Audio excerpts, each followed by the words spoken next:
Om Namah Shivaya. It is good to be with you again. The whole universe is in a state of flux.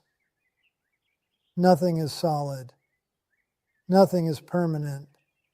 Nothing exists in the way it appears. Your body is a miniature universe. Your body is a replica of the entire universe. Your body is a microcosm of the macrocosm. This being so, then there's nothing permanent inside of you. You're not a permanent being. You're not meant to be a permanent being. You're also in a state of flux. And when you begin to realize this about yourself, you leave things alone. You stop fighting life. You stop fighting yourself. For you realize change will come along soon anyway, and take you away from here and put you somewhere else. You'll drop your body. You'll become something else completely, something different. So while you're here, why fight? Why be upset? Why have problems? Only the person who believes he is going to live forever tries to mold the world into his way of thinking, or her way of thinking. When you look at the tiniest thing in life, a little insect, and a little insect has its lifespan, maybe a couple of hours, maybe a couple of days. A little insect does not want to live forever. You can't even think like that. It goes along with the flow of life. It knows nothing about birth and death. When the time comes, it drops itself and it is finished. When you look at a higher animal, a dog or a cat, they live approximately 13, 14, 15, 16, 17 years. And then they just let go. And they go on with it. To bigger and better things. They're not thinking, I've got to take care of my body so it will live forever. I've got to eat the right food. I've got to eat vitamin pills.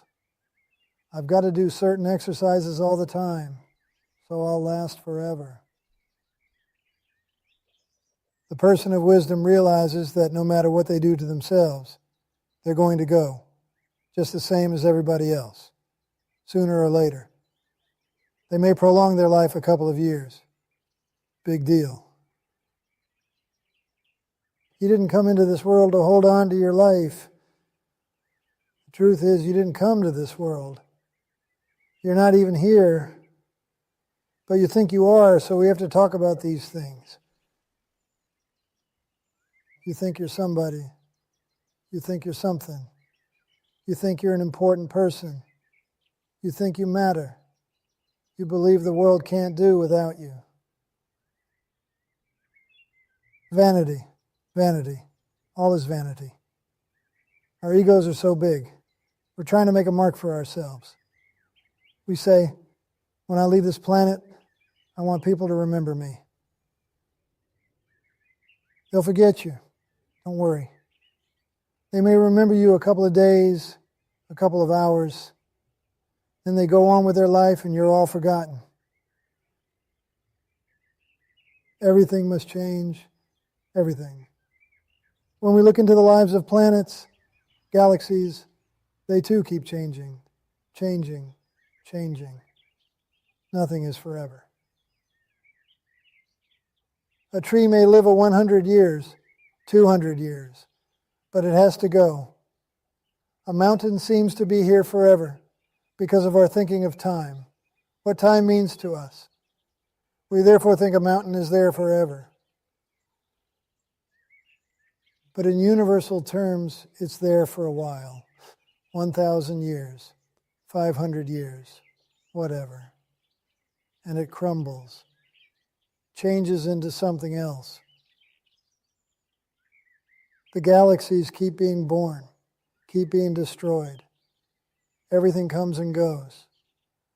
And soon the whole universe is dissolved. Maybe it will be 250 million years. The whole universe comes to an end. It's all finished. Then there is only boundless space. There's nothing but boundless space. Yet, does boundless space sit in the lap of consciousness? The first manifestation of consciousness is boundless space. When we come to consciousness, we have nothing to say about that, for our finite minds cannot grasp it. It is something so rare, so extreme, so mind-boggling. We can never understand what consciousness is. Yet it is the substratum of all existence. We can never think what it is with our minds. We can never understand what it is. It's impossible. This is why, when you get to terms like consciousness, you keep silent. There's nothing to say after that.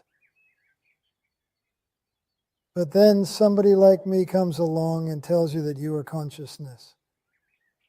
You are the consciousness that we cannot understand. You are the consciousness that is the substratum of all existence. You are that consciousness which is so profound, so far out, that you can't even discuss it.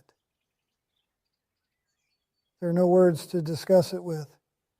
You cannot describe it. You can't feel it. You can't taste it. You can't smell it. You can't hear it. But there's something out there called consciousness. Now, man is the only type of instrument that can express the consciousness. In other words, we can discover this consciousness, become this consciousness, and be this consciousness forever. Our true nature is this consciousness. This is what we really are. This is what we've always been. And this is what we'll always be. So, we get back to us. Our mission is really to transcend the world and become consciousness, our true self. This is the only thing we have to do on this planet. There's nothing else we came here for, nothing else. This is it. When you get involved in your projects, in your work, in your life, it's really a waste of time. It really is. For you do not come here for that. You came here to know yourself. Only discover yourself and realize that you never even came here. There's no place to come from. Where would you come from?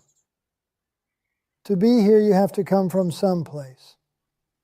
These are all words. Words. There are so many words. Yet let me just say this. If you ever taste just a glimpse of consciousness, you'd be so happy, so blissful, so at peace with yourself and life. You could never understand what you would become. If you could only taste a glimpse of this consciousness, you'd never think of hurting anyone. You'd never think of going to war. You'd never think, this is mine, this is mine, this belongs to me. There would never be a you and a me. There would only be one. And that one is everything and everybody. And that's just a glimpse of consciousness. It's so beautiful, so wonderful, so grand. This is why people in a class like this, in a teaching like this, should really be interested in nothing but this understanding and unfold and become totally free. This should be the only thing we should be interested in, nothing else. Yet, as we're interested in becoming totally free, we will be led and guided to our right place and do the things we have to do on this earth. Something will take care of us. While we're trying to find ourselves, while we're trying to find consciousness, a form which always exists, is never lost, we will do our thing, whatever we came here to do. It's sort of difficult to understand how you can be searching for consciousness on one hand and continuing your life or your humanhood on another hand. Yet this is exactly what happens. But your life becomes beautiful. When I say your life becomes beautiful, I don't mean that problems will not come to you, but you will not see them as problems any longer. There'll be no problem that you see, for you will be seeing yourself. Always remember that your life is like a mirror. A mirror cannot see itself, but reflects everything it sees. So what you really are in your life, you're reflecting all over the place. If you feel hurtable, then things will happen to you to hurt you. Whatever you feel, you attract more and more of the same. You're always seeing your own image. This is why it is so foolish to me when people get excited, when there's man's inhumanity to man going on. There's conflict, chaos, confusion. These people only see themselves, where in truth there's only one self. That self is consciousness. It's all the same. There's not yourself and myself. There is only the self. And you're absolutely free. You're free to choose. I know some of you are saying, well, Robert always tells us that life is preordained. So how can it be free? It is preordained to that person who keeps responding to the world, the person who responds to the world, to the effects of this world. As a person goes onward and onward, takes on more bodies, keeps taking on more bodies, keeps becoming more human and never becomes enlightened. It is only when you realize that you've got the freedom to let go. This freedom you have, the freedom to let go, that's not being hurtable. The freedom to choose consciousness over the world and things of this world. That's the freedom we all have. We have this freedom. But if we forget about it and we become worldly, we have no freedom. In that case, everything is preordained, predestined. So whether you want your life to be predestined or totally free, it's up to you. It's your choice. An animal doesn't have this choice. An insect doesn't have this choice. A tree doesn't have this choice. A mountain doesn't have this choice. You have this choice. What are you doing with it?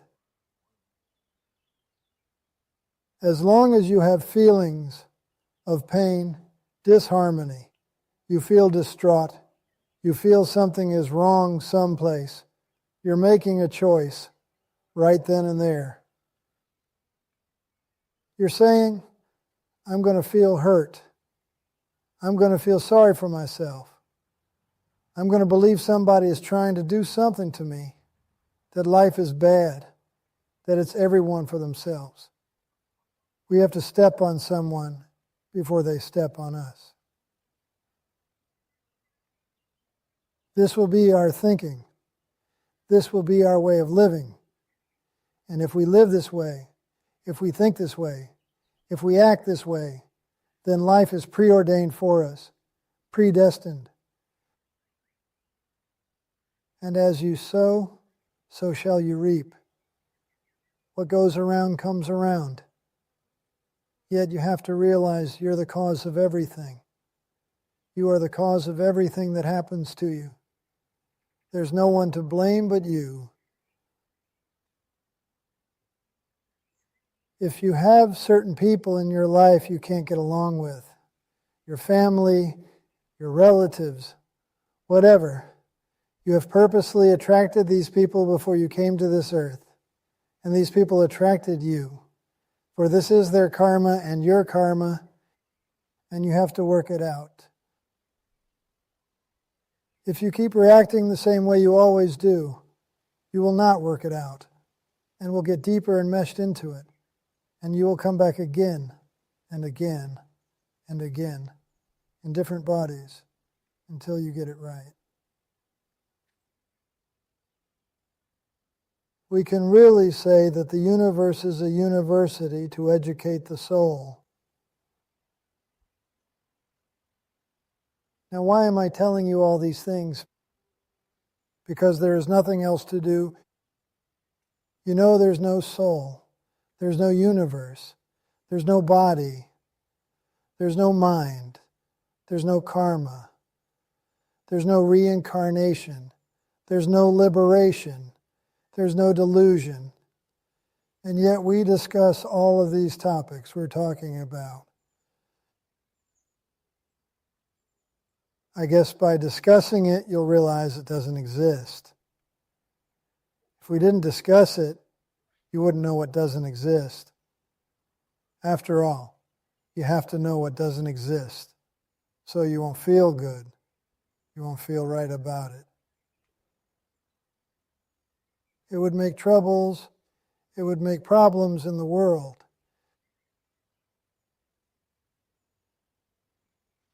To find out what doesn't exist, try acting like a god instead of a human being. In other words, when you come into a predicament in your life, before you get involved in it, say to yourself, now what would God do in a case like this? And since God doesn't exist, there's nothing to do. So why are we discussing the subject? Because you want to hear me talk. Everything is beautiful. Everyone is a god. Everyone doesn't exist. And yet here we are, looking at each other.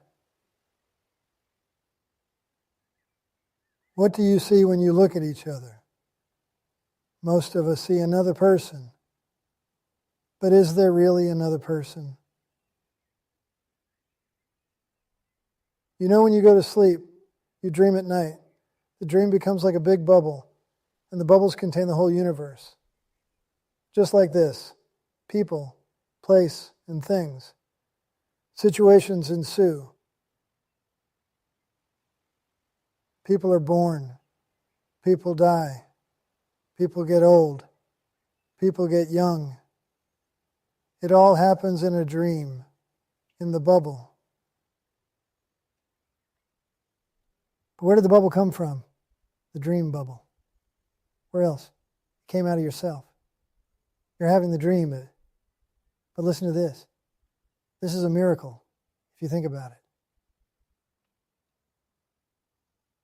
You are creating the whole dream world which you dream about. You create everything. As far as you're concerned, if you are in that dream, you're going to stick up for your rights. And you'll not believe it's a dream.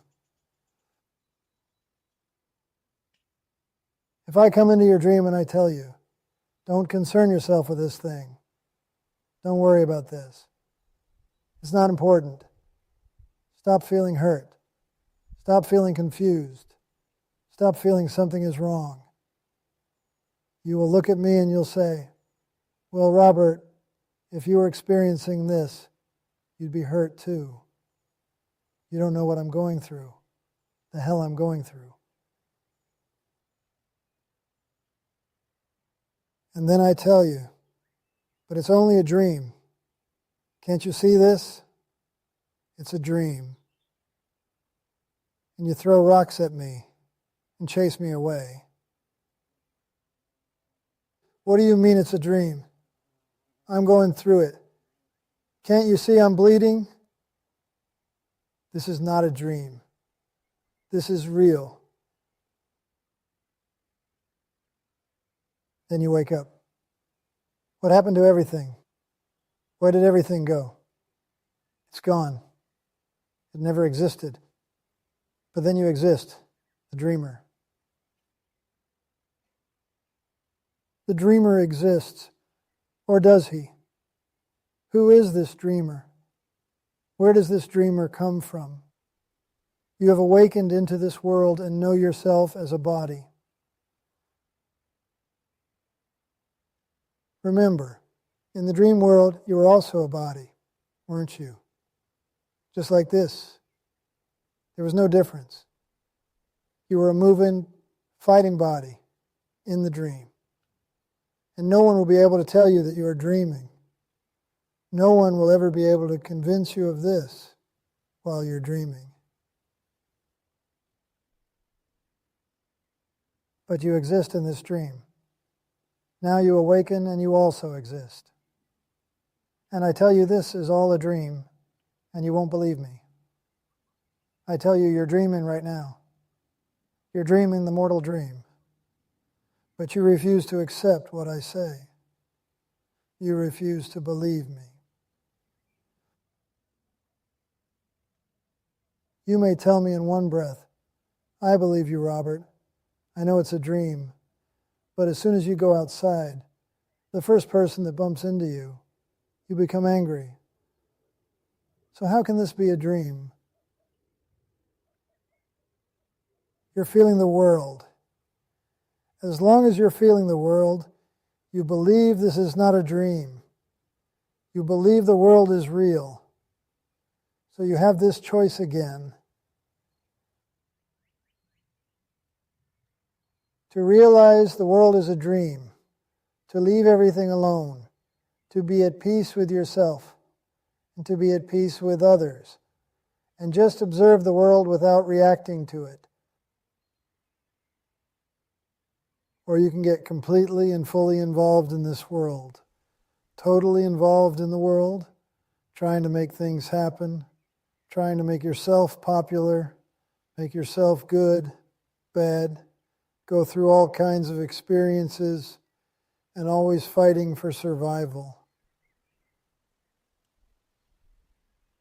This is the choice you've got. This is the choice you have. This is the choice that you have to work with. What will you do with it? And so sages have appeared in our lives when we're ready, who have told us what to do. They have told us, leave the world alone. Stop fighting it. Go deep within yourself. Focus on yourself. Find out who you really are, either by listening to the discourse and awakening to the words, which can happen sometimes, or going deep within and leaving the world alone, not thinking of this world, but seeing yourself as the world, or by practicing self-inquiry, which becomes beautiful when you know what you're doing. It becomes boring if you do it mechanically. By simply asking yourself, what am I? What the hell am I? What am I doing here? You only have to ask yourself those questions. What am I doing here? What am I? Am I this person? I can't be this person, for I'm not the same person I was 10 years ago, 15 years ago. When I was first conceived, I was no bigger than a little pinhead, and now I've grown into a lovely lady, a lovely man.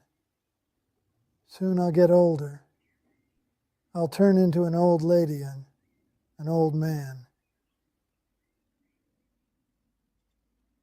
So how can this be me? How can this person, so to speak, who keeps changing constantly be really me? Ask yourself. Ask yourself, how did I get here? Who made me? What am I? You keep asking yourself these questions over and over again, and something will give. For one day you will awaken to the fact that you're asking, who am I? You're not asking, who is me? You're asking, who am I? In other words, you're wondering who the I is. See what you do, the discovery you come to. Who am I? Who is this I that goes through experience after experience after experience? Who is this I? You stop identifying with the small I, which is the I thought. This is a big step in your evolution when you can do this. Most people do it the wrong way. They keep saying, who am I? And they're thinking that they are I. But you're not I. You're not this I thought that I am referring to. You're not the small I. You are not that. Yet you have been living on this I all of your life. When you discover who this I is, you will discover freedom.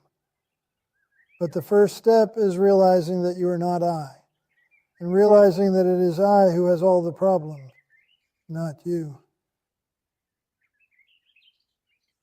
In other words, you've got to come to the conclusion.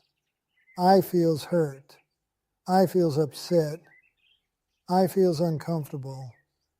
I feels unwanted, unloved.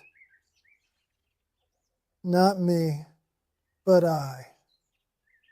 Not me, but the I. And now you have a whole new ball game. You're beginning to see that the I is not you. The secret is to discover where the I came from. If this I is not me, where did it come from? Who gave it birth?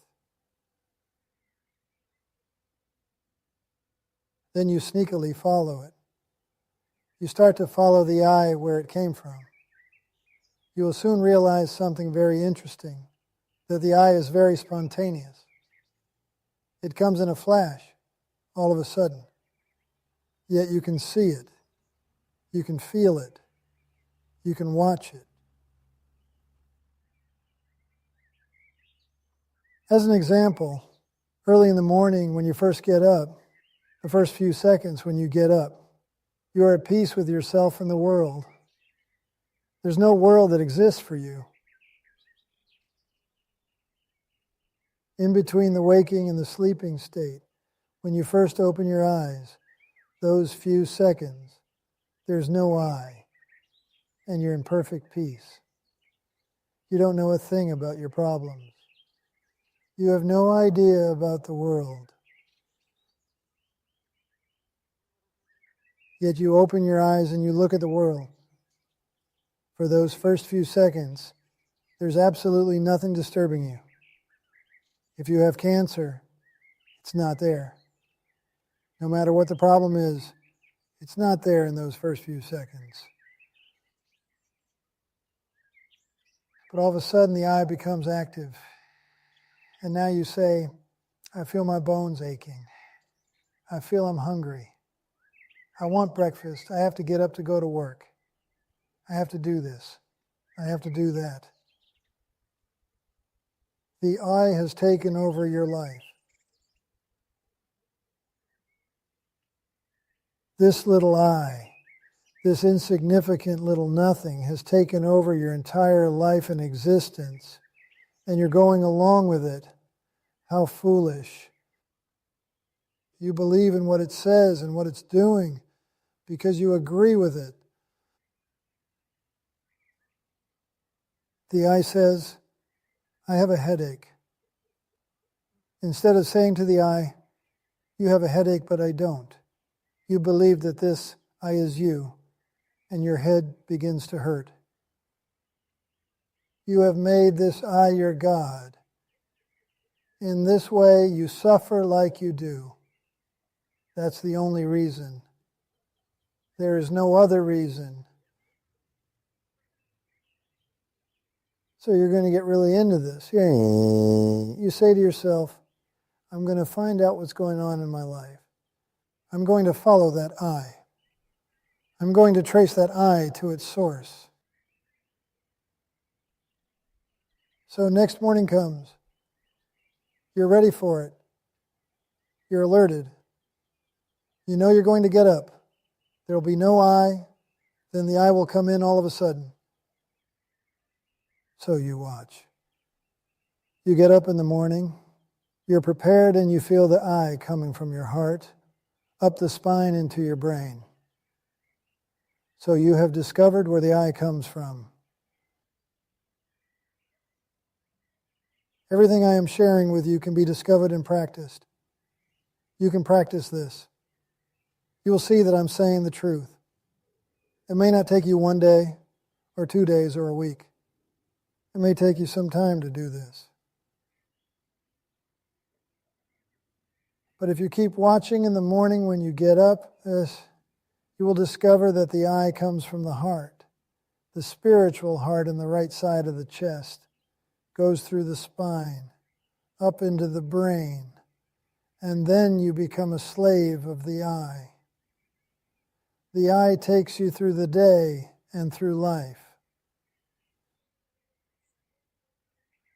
But now that you discover where it comes from, you begin to see that when I go to sleep, it reverses itself. It goes the other way.